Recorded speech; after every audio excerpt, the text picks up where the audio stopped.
Good afternoon. Welcome in to Meet Your Neighbor. Mr. Kent Laubry joining us today, Utilities Conservation Specialist with LUS. Mr. Kent, welcome back. Thank you for having me. Let's talk about water conservation. Let's talk indoors, inside the house first. What are some ways that we can be mindful? Well, a couple of really easy ways to conserve water.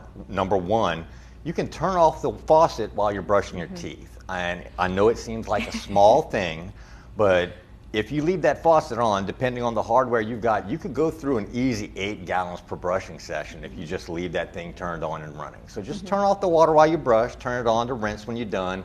Easy way to save a couple of gallons here and there. Another good around the house tip is wash full loads.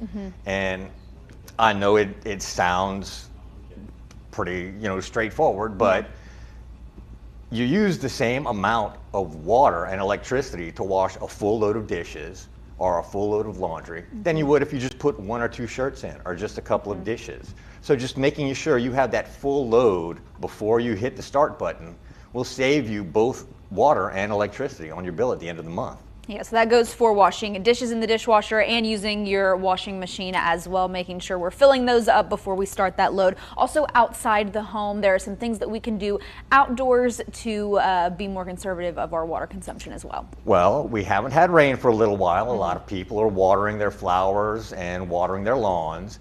Just be mindful when you're watering that you're watering your actual flowers and your actual lawn, and you're not watering the sidewalk or the side of the house because that's just wasted water. Also, be mindful of how long you run your sprinkler. If the ground becomes saturated and the water's just running off into the street, that's money you're just throwing down the drain at that point. Yeah, and right now in Acadiana, there are actually guidelines for when certain addresses are allowed to water their lawns. How do we find out where we stand? Yes, ma'am. We do have a water ordinance in effect right now. There is no automated watering on Mondays, and depending on your your address, if you're even or odd, will determine what days of the week you're allowed to have automated watering. And the information is available on our website. And again, that's only for automated watering. If you're out there with your hand hose, if you're using your hose to water by hand, you can water any time of day, any day of the week you want. Okay.